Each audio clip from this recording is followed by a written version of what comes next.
Hello everyone, मैं मिथुन सिंह स्वागत करता हूं आप सभी का। आशा करता हूं आप सभी बहुत अच्छे होंगे। बात करेंगे सिद्धू कान्हू मुर्मू पीजी सेमेस्टर 1 के प्रीवियस क्वेश्चन पेपर की। पेपर था आपका मैथमेटिक्स का, पेपर नंबर ये थर्ड 2018 का ये क्वेश्चन पेपर है। अगर आपको पिछले 5 से 7 साल का क्वेश्चन पेपर देखना है तो एक ही प्लेलिस्ट में मैंने सारी वीडियो अपलोड कर दी है, वहाँ से जाकर के आप सारे वीडियो को देख सकते हैं। दूसरी बात, अगर आप समय बचाना चाहते हैं तो पिछले 5 साल के जितने भी प्रीवियस क्वेश्चन पेपर की पीडीएफ है, सारे क्वेश्चन पेपर की पीडीएफ आपको 69 में अवेलेबल करा दी जाएगी। दूसरी बात, अगर आपको सजेशन चाहिए तो 199 रुपये में आपको ये सजेशन प्रोवाइड कर दिया जाएगा। आंसर के साथ आपको जो इंपॉर्टेंट क्वेश्चन है वो आपको अवेलेबल करा दिया जाएगा। यहाँ से मेरी ईमेल आईडी आप देख लें, yourmithunsingh@gmail.com पे आप मुझे मेल कर सकते हैं।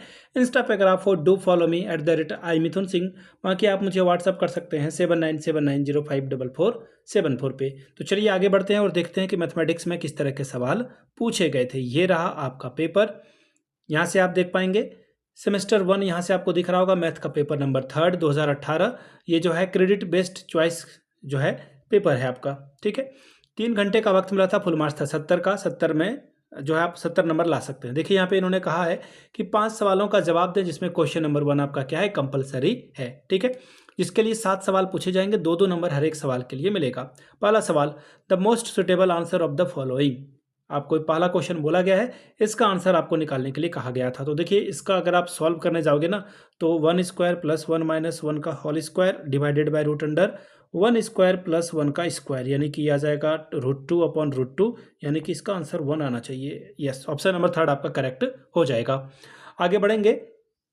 देखिए जो सवाल है मैं आपको फटाफट आंसर बताना चाहता हूं, क्योंकि एग्जाम से पहले आपको जो है फटाफट आंसर तो एटलीस्ट मिल ही जाना चाहिए, ठीक है।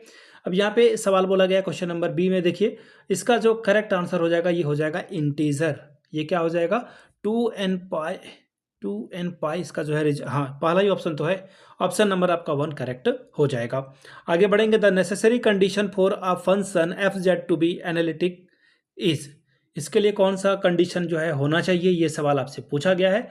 तो देखिए इसका जो होगा necessary condition, f(z) is equal to u plus i भी जो है ये कंडीशन होना चाहिए। इसके लिए क्या कंडीशन होगा, देखिए ये कॉची रीमान इक्वेशन की बात कर रहा है। तो देखिए इसका जो करेक्ट आंसर हो जाएगा ux, सॉरी मैं क्या लिख रहा हूँ, ux जो है आपका क्या आ जाएगा, ux is equal to V Y ना, हाँ यस वी वाई, और U Y is equal to minus V X, ठीक है। ये देख लो आप, यू एक्स कहाँ पे है, यहाँ पे है, वी वाई प्लस में चाहिए होगा इनको, ये रहा और ये रहा, नहीं ये तो नहीं होगा आंसर। तो इसके अकॉर्डिंगली जो यू वाई है, U Y is equal to V X, ये रहा, माइनस में चाहिए होगा आंसर। तो ये आंसर जो है आपका करेक्ट हो जाएगा। ऑप्शन नंबर सी का जो आंसर सही है वो किधर चला गया भाई, एक सेकेंड फिर से लिख देता हूँ मैं, ठीक है। सी का जो वैल्यू हो जाएगा वो हो जाएगा U X is equal to V Y, ठीक है। और इसका जो आंसर हो जाएगा U Y is equal to minus V X. Minus V X कहीं पे है, नहीं है, तो नन ऑफ दिस आंसर हो जाएगा, ठीक है, इसलिए कंफ्यूजन था।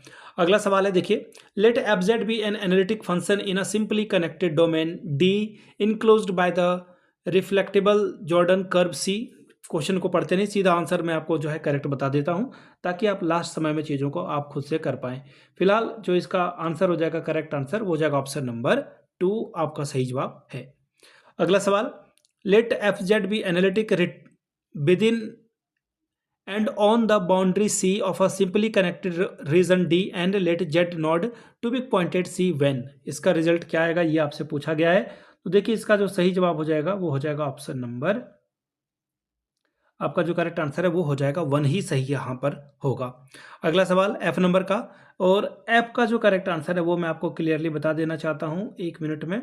इसका जो आंसर होगा ऑप्शन नंबर थर्ड, ये रहा आंसर, ऑप्शन नंबर आपका थर्ड करेक्ट होगा। क्वेश्चन नंबर जी, यहाँ से बोला गया है कि जो आइसोलेशन सिंगुलर पॉइंट है वो क्या होगा, 1 होगा, 2 होगा, 3 होगा, या क्या इसका आंसर आएगा। देखिए इसका आंसर आ जाएगा ऑप्शन नंबर थर्ड, यानी कि 3 सही जवाब है। अब यहाँ से ग्रुप ए देख सकते हो आप, यहाँ पे state and prove the significant condition for the Cauchy Riemann partial differential equation for a function to be analytic. अगला है, so that the function and f(0) is equal to 0 not analytic at z equal to although the Cauchy Riemann equation are satisfied at that point. C की बात करेंगे question number 3 की, state and prove the Cauchy गॉस्टाल्ट theorem in complex analysis. बात करेंगे group B की।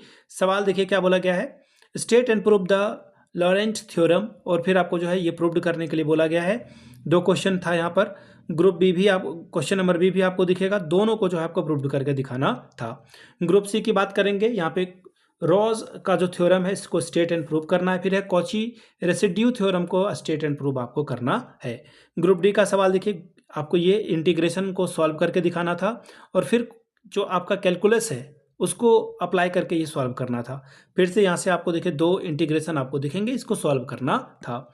तो ये था आपका पेपर नंबर 3। अगर आपको पिछले 5 साल का PYQ चाहिए तो ये आपको 69 में, अगर आपको सजेशन चाहिए तो 199 में प्रोवाइड कर दिया जाएगा।